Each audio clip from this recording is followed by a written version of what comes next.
Saint-Tropez, January 2026. The streets fell into an unusual silence as mourners gathered to say goodbye to Brigitte Bardot. Flowers covered the gates, cameras lined the harbor, and across the Atlantic, American media watched closely. Not because of a new film, but because a legend had finally disappeared. Among the questions whispered during the funeral, one stood above all others. Would her son, Nicolas Jacques Charrier, be there? For decades, Bardot was celebrated as a woman who loved animals with unmatched devotion, who gave her fortune and her voice to creatures without defense. Yet her private life told a harsher story, marked by ruptures, lawsuits, and words that never healed. Today, as the world revisits her legacy, 5 personal conflicts rise again, forcing an uncomfortable question. How could someone capable of such compassion leave behind so much unresolved pain? For Brigitte Bardot, fame arrived early and violently, reshaping her body, her image, and her tolerance for intimacy. Motherhood, however, arrived without consent in a life already overwhelmed by scrutiny. Bardot never hid that she did not want a child. In interviews and later in her own memoirs, she described pregnancy not as a miracle but as an invasion, using language so raw it shocked even those accustomed to her defiance. She admitted she felt trapped by the idea of giving birth, once comparing the unborn child to a tumor and confessing she would have preferred a puppy to a baby. These were not remarks pulled from tabloids. They were statements she chose to record, knowing their permanence. When Nicolas Jacques Charrier was born, the emotional distance was immediate. Bardot handed the child over to his father's family and stepped away, returning to a public life that demanded devotion elsewhere. For years, Nicolas grew up largely without her, learning who his mother was through photographs, headlines, and a mythology that did not include him. The absence itself was painful, but it was the language that followed that carved the deepest wound. In 1996, Bardot published her memoir, Initials B, a book meant to reclaim her narrative. Instead, it reopened a private tragedy. In its pages, she revisited her feelings about motherhood with the same bluntness that had defined her career. She wrote about regret without softening it, about rejection without apology. For Nicolas, now an adult, the publication transformed childhood pain into public humiliation. The most intimate rejection a child can experience was no longer confined to family memory. It was printed, sold, and debated. The breaking point arrived not in an argument, but in a courtroom. Nicolas filed suit against his mother for invasion of privacy and defamation, arguing that her words violated his dignity and exposed him to lasting harm. The case forced France to confront an uncomfortable question. Where does artistic candor end and parental responsibility begin? The court ruled in Nicolas' favor. Bardot lost. She was ordered to pay damages, a rare and symbolic outcome in a country that had long protected her as a cultural treasure. The verdict carried weight beyond money. It marked a public acknowledgement that her freedom of expression had crossed into cruelty. For Bardot, the ruling felt like betrayal by a nation she believed she had embodied. For Nicolas, it was a fragile assertion of self against a mother whose voice had always been louder. The lawsuit severed what little remained of their relationship. Communication ceased. Reconciliation never followed. Bardot did not retract her words. Nicolas did not seek further contact. Silence replaced conflict, but it did not bring peace. What makes this rupture uniquely devastating is its asymmetry. Bardot chose distance. Nicolas inherited it. She framed her rejection as honesty. He lived it as abandonment. While Bardot poured her compassion into animals, rescuing, protecting, and advocating with ferocity, her relationship with her son remained frozen at the point of refusal. Observers often spoke of this contrast as paradox. But for Nicolas, it was consistency. The same woman who rejected him had simply redirected her capacity for care. In the years that followed, every public appearance of Bardot revived the question of motherhood she never answered. And when news of her death spread in January 2026, attention turned once more to Nicholas. Would he attend the funeral? Would absence mirror absence? His presence or lack of it became a story in itself, a final echo of a bond never repaired. This conflict stands first on the list because it defines everything that followed. Lawsuits, rivalries, and ideological wars all trace back to a single truth. Bardot never softened. She did not want to be a mother. For Nicholas, that truth shaped a lifetime. For Bardot, it became the wound her legacy could not escape. If the conflict with her son exposed the emotional cost of Brigitte Bardot's choices, the conflict with Jacques Charrier revealed how those choices unfolded inside a marriage. Charrier entered Bardot's life at a moment when her fame was already overwhelming, when intimacy existed under constant surveillance. Their relationship moved quickly, fueled by attraction and the illusion that stability might still be possible. For a brief time, marriage appeared to offer Bardot a pause from the chaos that defined her public existence. But behind closed doors, the imbalance was immediate. Charrier became a witness to the side of Bardot the world rarely saw. A woman capable of tenderness one moment and ruthless detachment the next. The arrival of their son, Nicolas Jacques, intensified every fracture. Where Charrier hoped fatherhood would ground the family, Bardot experienced it as confinement. Her resentment did not remain abstract. It played out daily, in absences, in words delivered without restraint, and in a growing emotional distance that Charrier could neither bridge nor justify. As Bardot withdrew, Charrier found himself carrying responsibilities she openly rejected. He watched his wife distance herself from their child, not gradually, but decisively, entrusting Nicholas to his family and returning to a life that offered escape rather than obligation. For Charrier, this was not a philosophical disagreement about motherhood. It was lived reality. He was present for the consequences, the confusion, the unanswered questions, the weight placed on a child too young to understand why his mother was gone. Over time, Charrier's role shifted from partner to protector, positioning himself against the woman he once loved.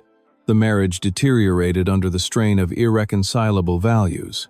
Bardot viewed Charrier's expectations as judgment. Charrier viewed Bardot's detachment as cruelty. The separation was inevitable, but the resentment did not end with divorce. It deepened. The rupture reached its peak in 1996 with the publication of Initialis B. When Bardot revisited her rejection of motherhood in print, Charrier did not read the words as confession or catharsis. He read them as an attack, not only on Nicholas, but on the years he had spent trying to shield their son from harm. Together with Nicholas, Charrier took Bardot to court. His decision was not motivated by publicity. It was an act of defiance against a narrative that reduced lived suffering to personal honesty. In legal filings and public statements, Charrier described Bardot in terms rarely applied to cultural icons, calling her narcissistic and emotionally ruthless. The language shocked the public precisely because it came from someone who had shared her private life. The court's ruling in favor of Nicholas validated Charrier's position, but it did not repair the damage. The legal victory underscored the permanence of the divide. Bardot did not respond with reconciliation. Charrier did not seek forgiveness. Their relationship froze at the moment of confrontation, defined by opposing interpretations of responsibility. For Bardot, truth justified expression. For Charrier, truth demanded accountability. The bitterness lingered long after the trial concluded. Publicly, Bardot dismissed criticism as misunderstanding. Privately, Charrier remained firm in his assessment, unwilling to soften his stance for the sake of legacy. What makes this conflict distinct is its proximity. Charrier was not a rival, a critic, or an outsider. He was a husband who watched ideals collapse in real time. He saw how Bardot's devotion could be selective, how empathy could coexist with indifference. In that sense, his testimony carried unusual weight. He was not interpreting Bardot's words. He had lived their consequences. As years passed, his name faded from headlines, but the fracture remained unresolved. When Bardot died in January 2026, attention returned to the family she left behind. Charrier did not speak publicly. He did not need to. His position had been made clear decades earlier, in court, in defense of a child, against a woman the world insisted on calling an icon. That confrontation, once ignited, never truly ended. Among Brigitte Bardot's many public confrontations, none crystallized her absolutism more clearly than her clash with Sophia Loren. Both women rose in the same era. Both were crowned symbols of beauty in the 1,960 seconds, and both were watched by the world as embodiments of European glamour. Yet beneath the surface, similarities lay a fundamental divide. Loren represented continuity with tradition, family, and a pragmatic navigation of fame. Bardot represented rupture, rebellion, and moral urgency that refused compromise. For years, the comparison hovered unspoken, a quiet rivalry sustained by press narratives and public imagination. The conflict became personal when Bardot's activism hardened into doctrine. By the time Bardot withdrew from cinema and devoted herself almost exclusively to animal rights, her convictions had turned uncompromising. Fur was not a fashion choice in her eyes, it was an ethical crime. When news circulated that Sophia Loren had agreed to advertise for a luxury fur brand, Bardot did not respond with measured criticism. She reacted with moral condemnation. In letters and statements reported by the press, Bardot denounced the campaign and the woman behind it, framing the decision as a betrayal of basic compassion. She went further, declaring that she could not befriend that kind of woman, language that transformed ideological disagreement into personal exclusion. The intensity of Bardot's response shocked observers precisely because it erased nuance. Loren's position was never framed as malicious. She was operating within an industry where such endorsements were commonplace and lucrative. Bardot refused that context. To her, intent was irrelevant. Action defined character. The conflict escalated not through dialogue, but through Bardot's public refusal to soften her stance. She wrote letters, gave interviews, and allowed the press to amplify her judgment. What could have remained an activist critique became a referendum on Loren's morality. For Bardot, drawing the line was the point. For Loren, the line was incomprehensible. Sophia Loren did not retaliate. She did not engage in a war of words or defend herself publicly in kind. Her response was distance. She maintained composure, allowing silence to function as boundary rather than concession. That silence, however, only sharpened the contrast. Bardot interpreted it as indifference to suffering. Loren treated it as dignity. The lack of reconciliation was immediate and permanent. Any possibility of friendship evaporated the moment Bardot framed the disagreement as a measure of worth. From that point forward, the two icons occupied opposite moral poles in the public imagination. What makes this conflict distinct from Bardot's family ruptures is its symbolism. This was not about intimacy or abandonment, it was about identity. Bardot defined herself through causes that demanded absolute allegiance. When Loren failed that test, she was cast out without appeal. The ferocity of Bardot's condemnation revealed how activism had reshaped her capacity for relationship. Compassion, once expansive, became conditional. Those who aligned were embraced, those who did not were rejected.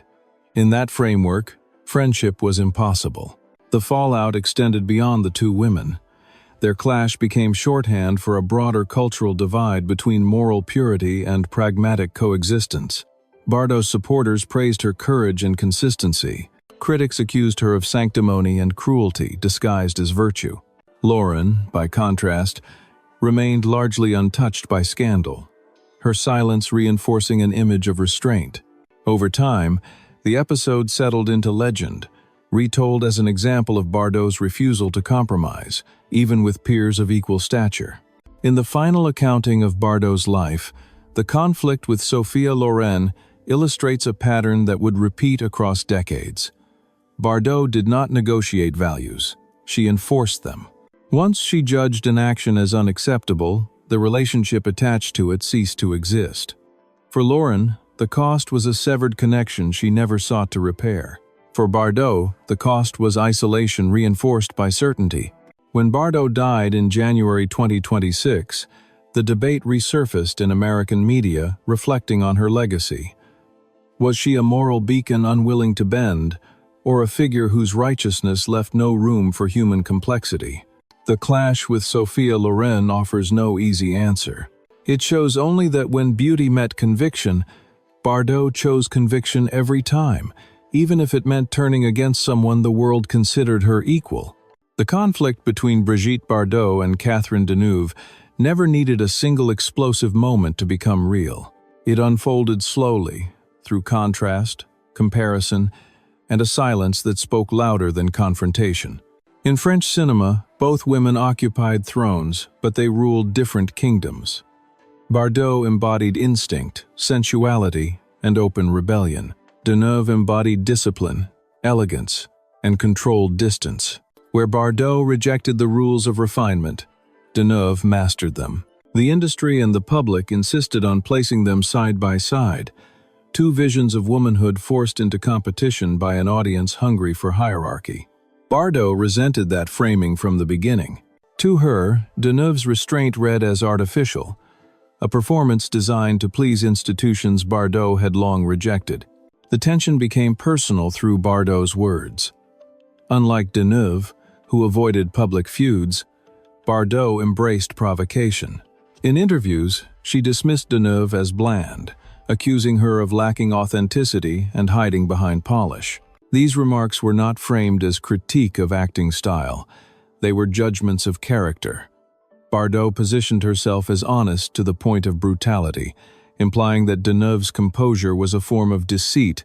The comments circulated widely, reinforcing a narrative of rivalry even as Deneuve declined to participate. Her response was consistent. Distance without denial. She neither defended herself nor retaliated, allowing the imbalance to stand. Bardot spoke. Deneuve did not. This asymmetry intensified the conflict. Bardot interpreted silence as confirmation of her critique, evidence that Deneuve was unwilling or unable to engage outside the safety of propriety. For Deneuve, silence was a boundary, a refusal to legitimize a war she never declared. Over time, the divide hardened into archetype. Bardot became the symbol of unfiltered truth. Deneuve, the symbol of controlled artifice. The press amplified the contrast, framing every new statement or absence as proof of incompatibility. Friendship was never attempted. Mutual respect never developed. What remained was a permanent chill, an unspoken agreement to exist on opposite ends of French cultural identity. The deeper fracture lay in values. Bardot despised what she perceived as complicity with systems she loathed, including the film industry's hypocrisy and political caution. Deneuve, pragmatic and reserved, navigated those systems without apology. To Bardot, that navigation looked like surrender. To Deneuve, it was survival. Their disagreement was not about roles or awards. It was about how to inhabit fame. Bardot believed visibility demanded defiance. Deneuve believed it demanded restraint. Neither woman saw a reason to yield. As decades passed, the contrast grew sharper. Bardot withdrew from cinema, choosing isolation and activism. Deneuve remained present, evolving with the industry while maintaining her distance from controversy. The absence of reconciliation became part of their shared legend. When Bardot died in January 2026, French and American media revisited the rivalry as emblematic of a larger cultural split. Commentators asked whether French cinema had ever truly reconciled these two visions of femininity, or whether it simply chose to celebrate both without forcing resolution. This conflict earns its place on the list not because of lawsuits or shouted accusations, but because of its endurance. It lasted precisely because it was never addressed. Bardot never withdrew her judgments. Deneuve never answered them. The Cold War remained intact, sustained by incompatible philosophies of authenticity. In the end, Bardot's refusal to soften and Deneuve's refusal to engage created a standoff with no victor. One woman chose noise, the other chose silence. The distance between them became permanent, a reflection of how deeply divided French cultural ideals had become.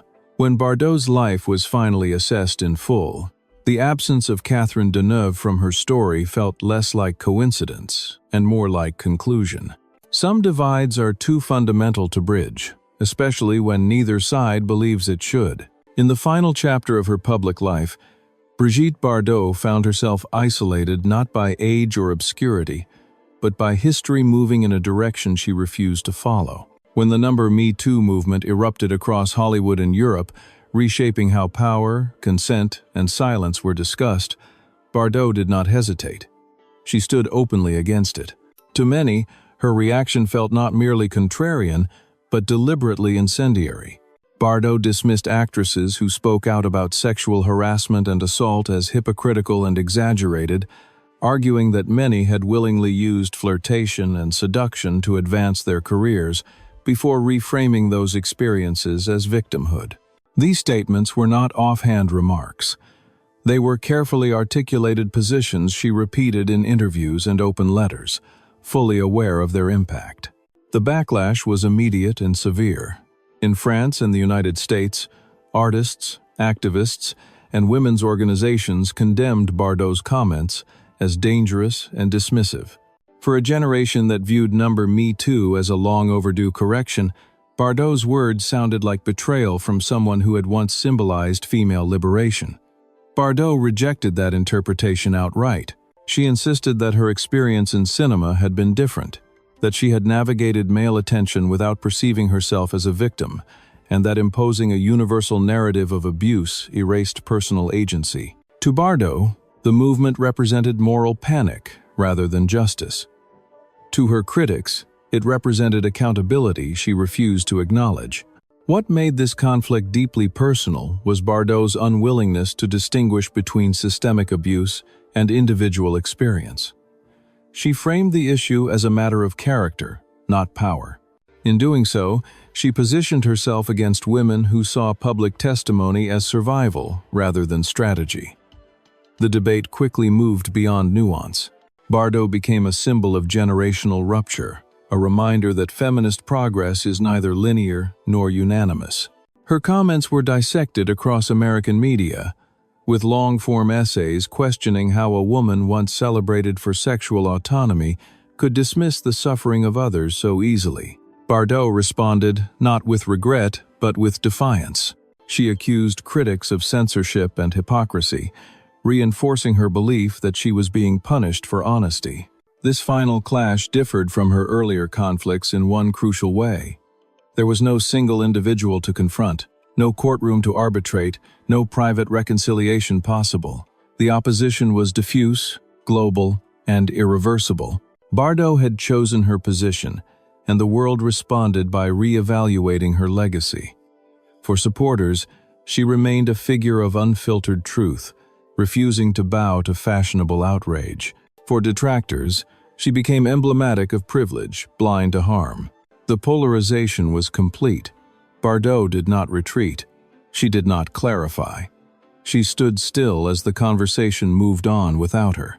When Bardot died in January 2026, this conflict resurfaced with renewed intensity. American audiences revisiting her life were forced to confront the contradiction head-on. Could a woman be both a pioneer of sexual freedom and a voice dismissive of modern feminist testimony? Could compassion for animals coexist with contempt for human vulnerability? The Me Too conflict earns its place on this list because it defined Bardot's final years, shaping how she was remembered beyond cinema. It was the moment she stopped evolving alongside society and chose instead to challenge it from the margins. In doing so, Bardot ensured that her legacy would remain contested, debated, and deeply uncomfortable. The world did not resolve the argument she left behind. It inherited it. When the life of Brigitte Bardot is viewed in full, the pattern is impossible to ignore. Every major rupture followed the same arc. Intimacy turned into rejection, disagreement hardened into exclusion, and once the line was crossed, there was no return. These 5 conflicts were not isolated scandals or moments of misjudgment. They were expressions of a worldview that valued absolute conviction over reconciliation. Bardot did not negotiate pain. She named it, defended it, and lived with the consequences. For her, honesty was not a bridge, it was a boundary. That belief shaped both her courage and her cruelty. The paradox at the center of her legacy lies in the contrast between boundless compassion and radical selectivity. She devoted her fortune, her time, and her final decades to protecting animals with relentless empathy. Yet that same empathy rarely extended to the humans closest to her. Motherhood, marriage, friendship, and solidarity all collapsed under the weight of her refusal to soften. To admirers, this made her fearless. To critics, it made her incapable of growth. In the days following her funeral in Saint-Tropez, American media returned to what they called the Bardot paradox. Editorials praised her influence while questioning whether moral absolutism can coexist with humanity. Social media reignited old debates, asking whether an artist's legacy can be separated from the harm they leave behind. Bardot offered no answers before her death. She never apologized. She never revised her positions. She chose consistency over comfort. That choice secured her isolation as much as her authenticity. In the end, Brigitte Bardot did not seek forgiveness, nor did she grant it easily. She lived as if conviction mattered more than connection, and history is now left to decide whether that conviction was strength or failure. Her story closes not with resolution, but with a question that remains unresolved. Can a life devoted to compassion still be judged compassionate when that compassion stops at the people closest to you?